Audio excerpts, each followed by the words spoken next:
Now, picture this. Outside, the blistering midsummer air crackles like dry grass on fire. The summer sun burns in a pale, merciless sky over the Ozark Plateau, driving the surface temperature up to a staggering 112 degrees Fahrenheit. Fields of tall clover are reduced to gray ash, and the earth beneath your boots cracks open in deep, gasping fissures. Walking across the scorched ground feels like standing over an open furnace. But then, you step through a thick timber hatch, descend 12 stone steps into the subterranean darkness, and the world completely shifts. Suddenly, the oppressive wall of heat vanishes. The ambient air drops in an instant, not to a mild relief, but to a shockingly crisp, bone-deep 62 degrees Fahrenheit. There is no hum of an air conditioner. There are no buzzing electrical fans or power lines straining against the grid.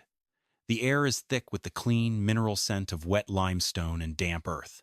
Drops of condensation trickle down hand-chiseled stone walls, staying cold to the touch while the world above naturally bakes alive in a record-breaking drought, while neighboring wood-frame farmhouses turned into suffocating ovens, trapping heat indoors at over 105 degrees Fahrenheit and driving families from their land.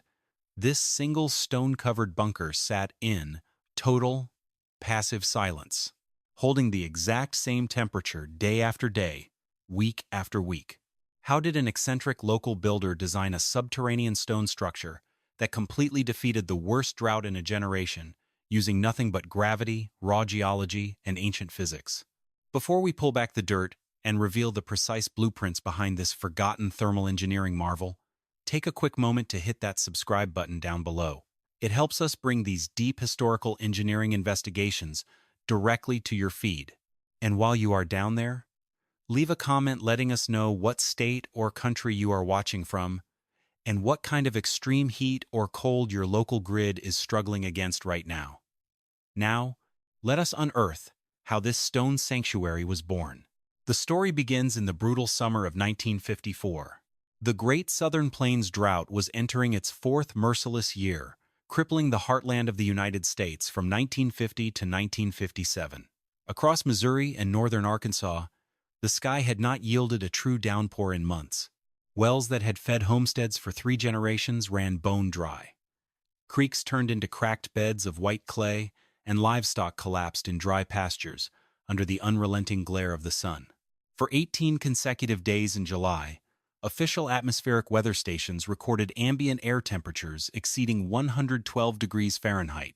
In town, folks relied on early mechanical air conditioning or high-powered fans, but the primitive electrical grids of the mid-20th century were never designed for that level of continuous, desperate load. Transformers blew on wooden utility poles. Blackouts swept through rural counties, leaving families stranded in homes that had suddenly become lethal heat traps. Here's what everyone missed. The standard American farmhouse of the era, and indeed, most homes built today, was constructed around a fundamental thermal flaw. They were built above ground using lightweight pine framing, thin wooden siding, and basic fiberglass or cellulose insulation. People assumed that insulation was a magic barrier that stopped heat. But standard insulation does not stop heat. It merely slows down the rate of conductive transfer. When a house is bombarded by 12 straight hours of solar radiation at 112 degrees, that thermal energy eventually penetrates the walls and attic space. Once inside, those light-framing materials absorb the energy and re-radiate it inward, turning the interior living room into an insulated thermal trap. Even long after the sun went down, the indoor temperature stayed locked at an unbearable 105 degrees Fahrenheit. The air inside could not cool down because the structure itself was holding on to the heat. While his neighbors watched their homes bake and prayed for the power grid to stay alive, one quiet stonemason in the Ozark Hills took a radically different path. He stopped looking at the sky for relief and started looking downward into the bedrock. When he announced his plan to hand-dig a massive pit 12 feet deep into the red clay and solid limestone, the local community scoffed. Friends called him crazy. Neighbors openly mocked him, whispering that the old man was losing his mind in the heat and digging his own underground tomb. They could not understand why anyone would willingly shovel hundreds of tons of stone and dirt into the side of a hill during the hottest summer on record. They saw a dark, damp pit that looked like a storm cellar for cattle. They did not see the invisible laws of thermodynamics that he was carefully orchestrating beneath the surface. He was not trying to insulate against the atmosphere. He was bypassing the atmosphere entirely, anchoring his sanctuary directly to the eternal, immovable temperature core of the planet Earth itself. Think about that for a second. While the surface world experiences wild temperature swings of over 70 degrees between seasons, just a few feet beneath your shoes lies a geological realm where summer and winter do not exist. But converting that raw underground cold into a safe, livable space required solving a structural puzzle that had crushed dozens of builders before him. To build a structure that could withstand both the crushing weight of the earth and the suffocating heat of the sky, the stonemason had to begin by fighting the ground itself. Equipped with little more than hand pickaxes, iron pry bars, heavy shovels, and small charges of black powder, he began clearing away the dry topsoil on a gentle north-facing Ozark slope.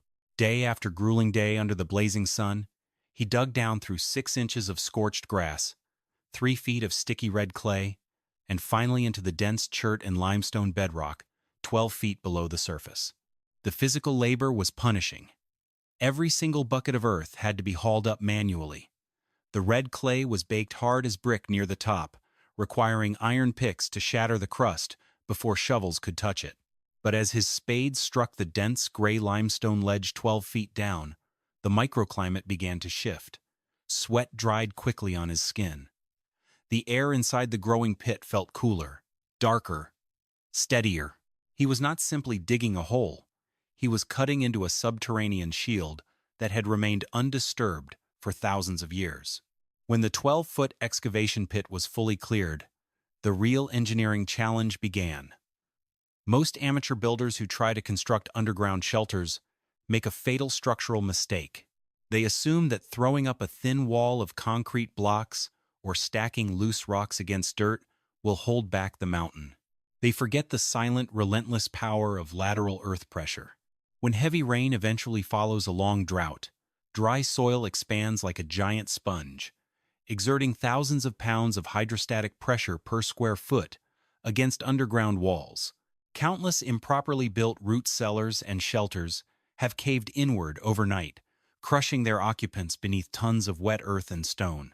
To prevent his shelter from collapsing under this immense load, the stonemason built a wall system based on principles refined over centuries by master European masons.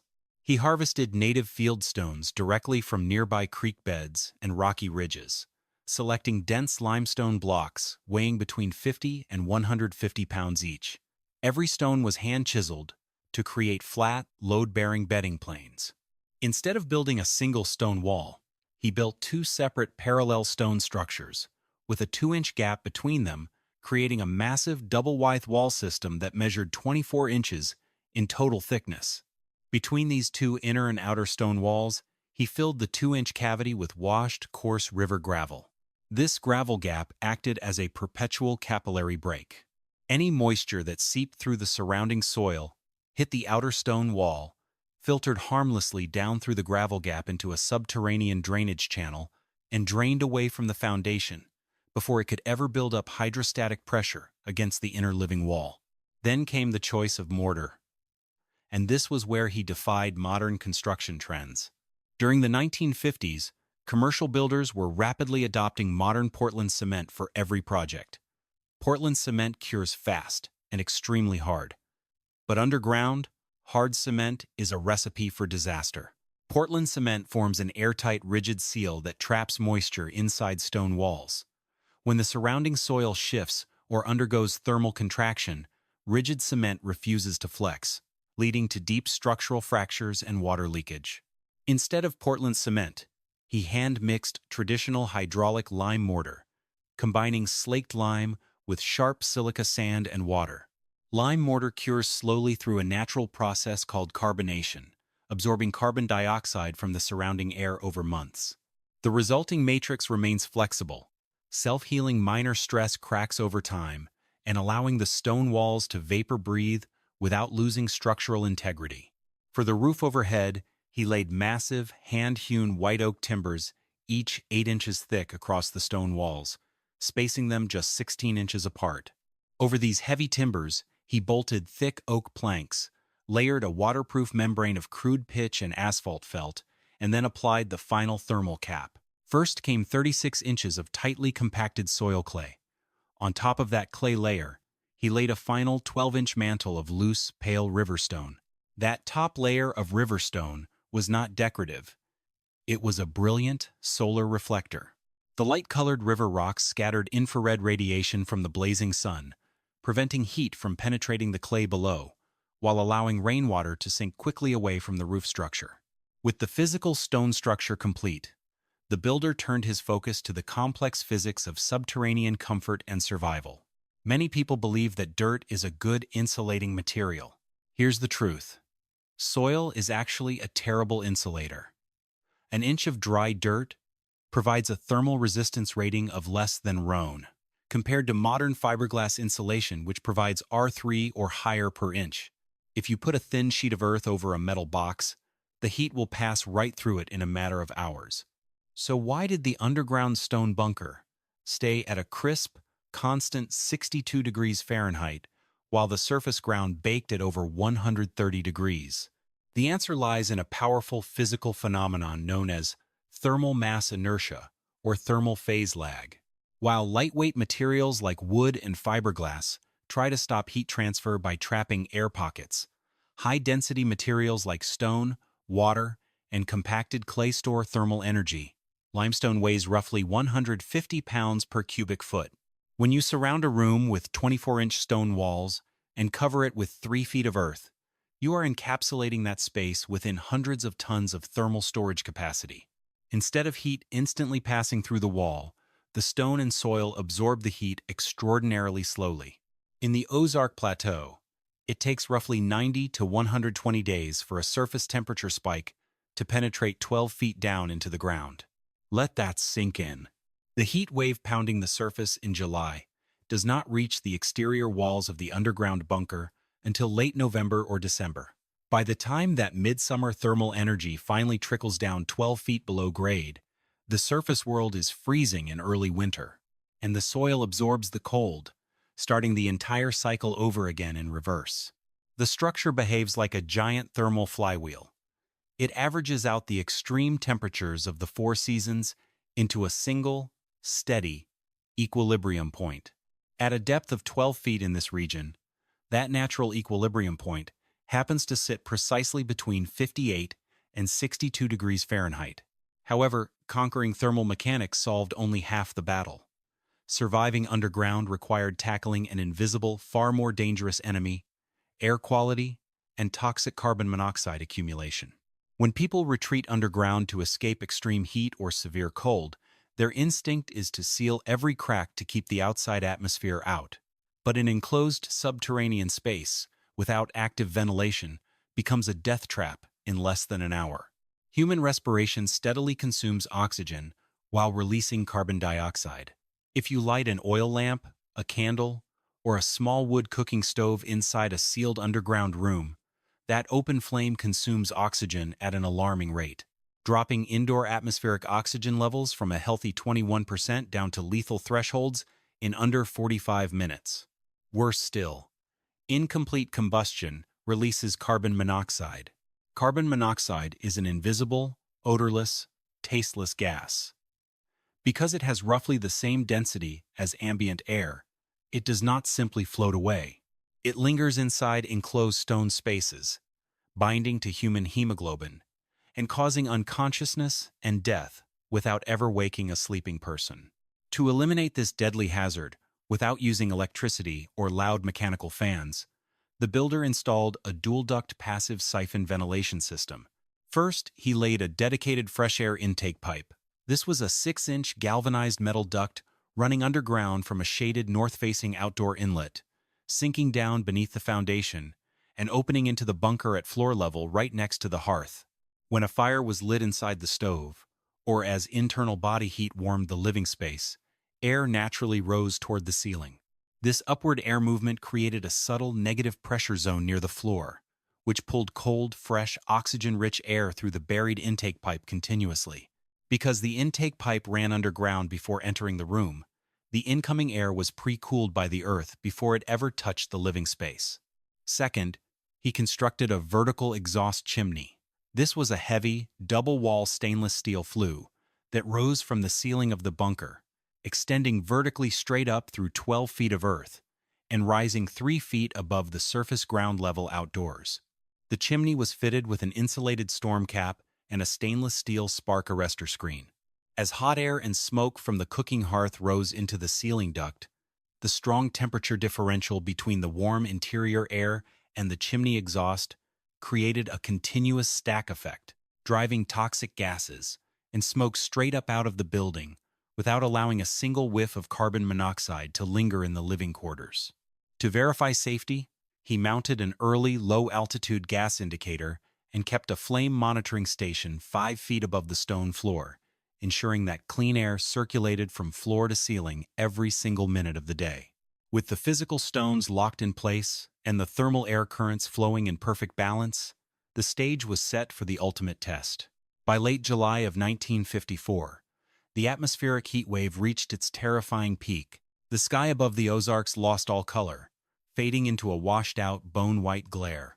Atmospheric weather stations recorded ambient shade temperatures hitting 112 degrees Fahrenheit for 18 consecutive days.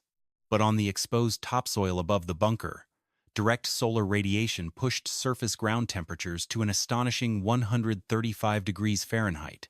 The earth was so hot that dry leaves dropped from oak trees and instantly curled into dust. Across the county, the electrical grid buckled under the unprecedented strain.